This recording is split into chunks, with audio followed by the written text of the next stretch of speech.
This week I have spoken several times about the famous short passage in our parsha.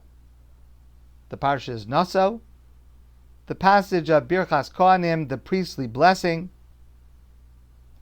And the passage starts by Yedaber Hashem el Moshe Lemor.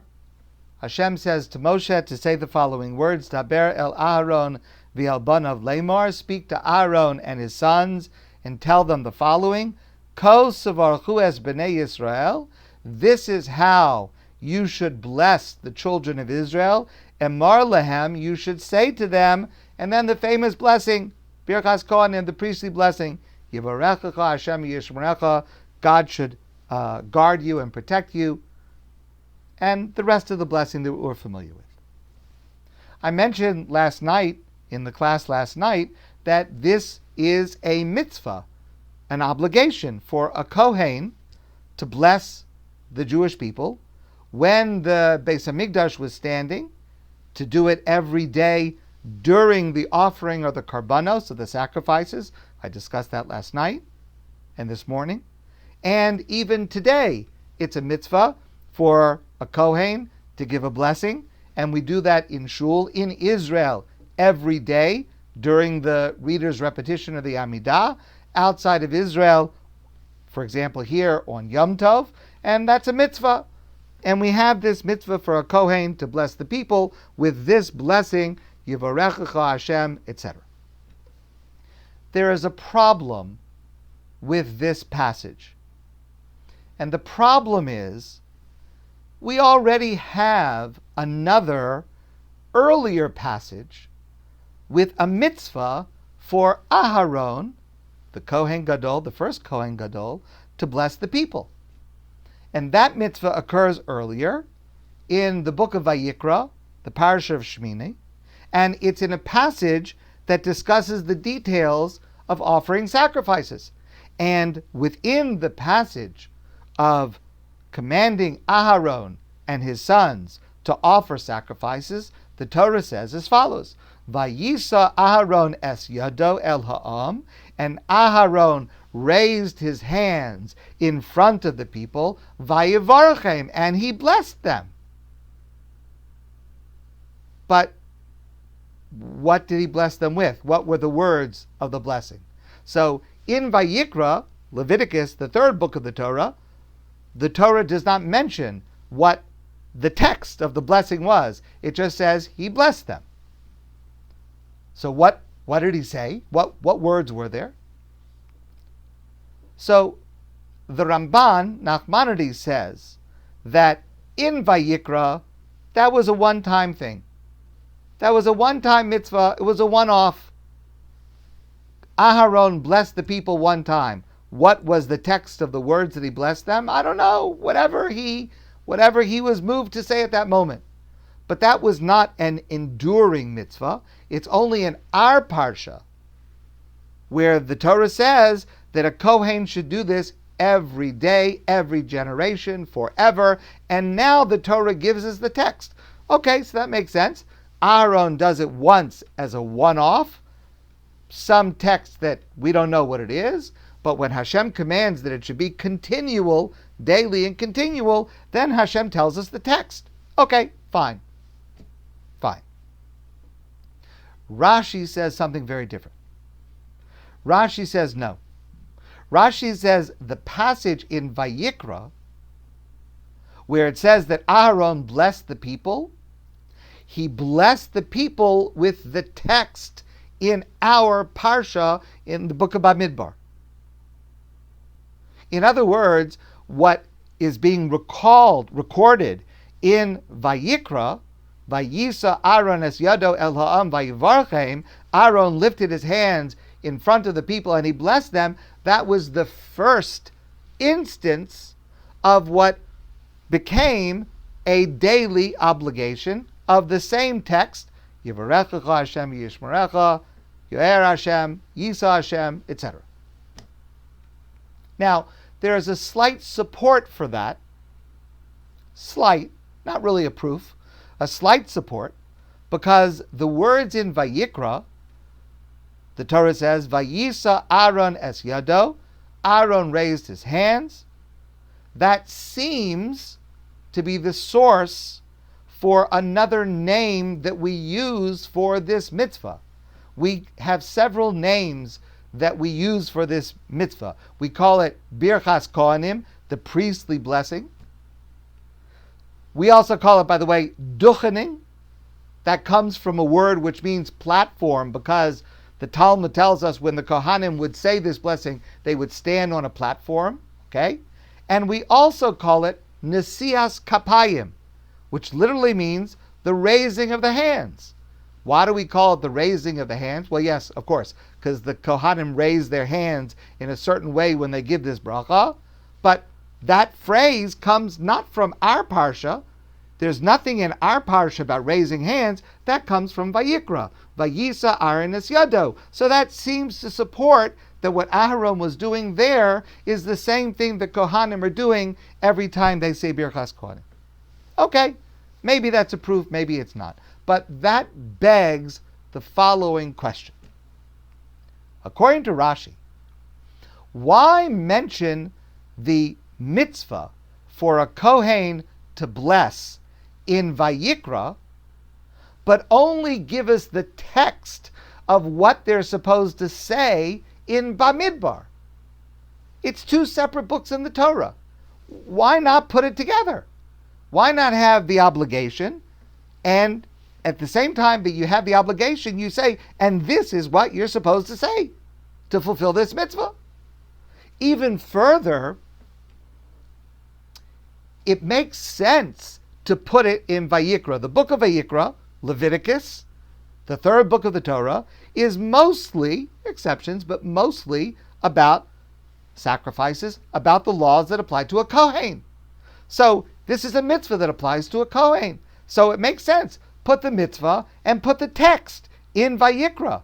What in the world is the text doing in Bamidbar? First of all, separated from the obligation, but second of all, it doesn't seem to belong here. When you study the Parsha tomorrow, you will notice that the section before this short passage and the section after this short passage has nothing to do with it. It's completely unrelated thematically to the Parsha. It's as if somebody took these several verses and just like plopped it down in the middle of nowhere. It doesn't seem to belong. So let me suggest a reason to you. Now, the answer I want to share with you was inspired by Rabbi Label Hyman. What I want to share is not exactly what he says, but I thought of what I wanted to say as I was reading what he wanted to say. So I want to give credit, not that I'm going to say the same thing. So if you disagree with me, I don't want you to hold it against Rabbi Hyman, but to give credit that I was inspired when I was reading something that he wrote. And that is as follows. There's a very big difference between the mood of the book of Vayikra, the third book of the Torah, and the mood of the book of Bamidbar, the fourth book of the Torah. Our parsha, Nasso, is the second parsha of the book of Bamidbar. So we're early in the fourth book of the Torah. And if you look at the book as a whole, there's a very big difference in the mood. Vayikra, in general, there's some exceptions, but Vayikra in general is about the people of Israel united. It's about sacrifices where you have one person offering on behalf of everyone. It unites everyone. In general, the mitzvahs that we have are mitzvahs that unite the people. We don't have anything about complaining, about divisiveness. Again, a couple of exceptions, but the theme, the mood of the book of Vayikra is a people that is relatively harmonious and united. In the book of Bamidbar, there is an obvious and dramatic decline in civility and in harmony. If it was a movie, you would notice when they get to the book of Bamidbar, the sky gets dark, and you hear this scary music, and you understand something bad is about to happen, because in the book of Bamidbar, there are a number of things very negative that happen. Now, there are many, many examples of this. I want to speak a little, just briefly, there are many expressions of the difference in the mood, but just to point out, just very, very briefly, if you look at our Parsha of Nasso, the passages that come before this priestly blessing, the Birkas Kohanim, there's a mitzvah of Sota, a very difficult mitzvah about a marriage that's fallen apart, divisiveness and arguing and jealousy and suspicion. There's a mitzvah of Nazir that also has some negative connotations. And next week, the Parshas Baloscha, wow, everything falls apart. Everything falls apart. We start to see Nebuch, Moshe's leadership declining, the people rebelling. We have the story of the Meraglim, the spies. We have the rebellion of Korach. The rest of Bamidbar, it's bad news. This bracha, this blessing, ends with the famous words, V'yasem lecha shalom, and God will grant you peace and harmony and completeness. This bracha, the text of this bracha, it needs to be here. We need it here. It is more necessary when problems and challenges are arising to remember the need to work on shalom, on peace. So the mitzvah is in Vayikra, where it belongs. That's where we expect it to be. But God commanded that the text should be delayed and written down later, not where it belongs connected to the mitzvah, but where it belongs, where we need it, where we need to remember V'yasem lecha shalom, to ask God to bless us for peace. It's needed in Bamidbar. And this is a very practical lesson for every single one of us. I often talk about how we should respond to a challenge, to a crisis. I realize that I repeat myself. I do it on purpose because this is a really important subject. In a crisis, in a challenge, don't get angry, don't lose your temper, don't panic, stay calm, trust in God. Those lessons are crucial life lessons, and I know that I repeat them to you frequently. I want to confess something to you. I want to be honest with you. I try to live up to what I say and teach, but I do not always succeed. And the truth is, it is much easier for me to say it to you than for me to do it myself. That's just the truth. But I want to share something that works for me. And maybe it'll work for you. Not 100%, but I find that this strategy very often works for me. And the strategy goes like this. This is what I do.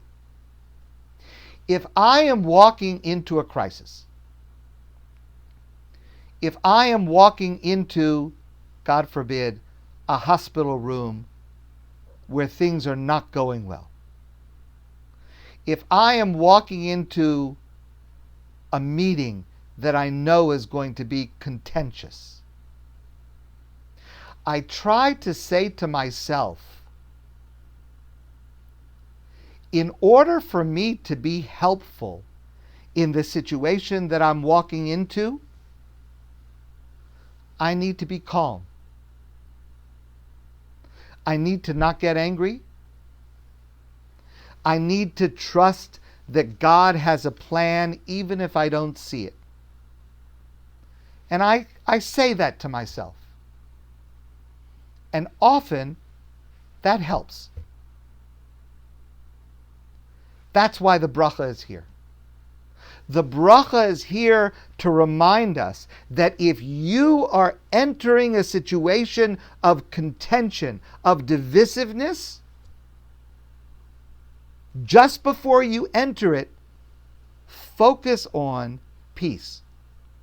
Let that idea guide you through what you are about to go through. And as we read the parsha tomorrow, think about how what is happening in Bamidbar, and you can think ahead to what is about to happen in Bamidbar, and appreciate why God put these words here, even though they don't belong here. But God put the words here because this is where we need to think about it, just as we are about to get to these sections that are so divisive and so contentious and so difficult. Let me finish by sharing with you just one very practical example. I've shared this story before. It's an amazing story about an amazing person. It's about Rabbi Shlomo Zalman Auerbach. Rabbi Auerbach passed away a number of years ago, was one of the preeminent authorities in Jewish law in the world for decades. His rulings still stand as among the most authoritative of the modern era. And along with his genius, I would say not along with his genius, but I would say connected with his genius, is his character. And the stories about him are just incredible and inspiring stories. So here's the story I want to share with you about Rabbi Shlomo Zalman Auerbach. Rabbi Shlomo Zalman Auerbach one day was coming home at the end of a long day. It was nighttime. There was a student with him that was accompanying him to his apartment. And he came home to his door. And as he got to the door of his home, he stopped. He stopped.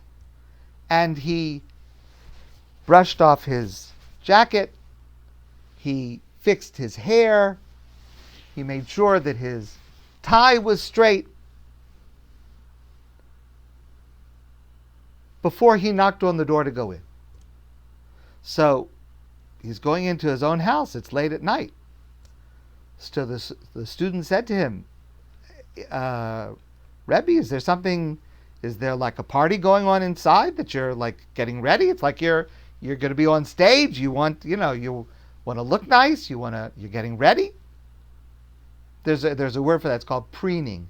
The person is preening. You check your hair, you fix your collars, your cuffs. That's called preening. That's what he was doing. Rabbi Auerbach said to his student, my wife is inside. And when I go inside my home, that's the opportunity to fulfill the mitzvah of Shalom Bayis. And I want to be ready. I want to be prepared. I want to be in the right frame of mind to greet my wife in the right way, to set the tone for what happens at home, to make sure that there's Shalom Bayis. Very practical example. Whether it's that example or other situations, if you're going into a situation with the potential for a problem, take a moment.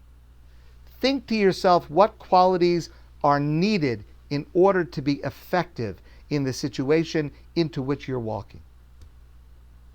I have found that it helps me. Perhaps it will help you. My friends, have a great Shabbos, and I look forward to seeing you soon in person.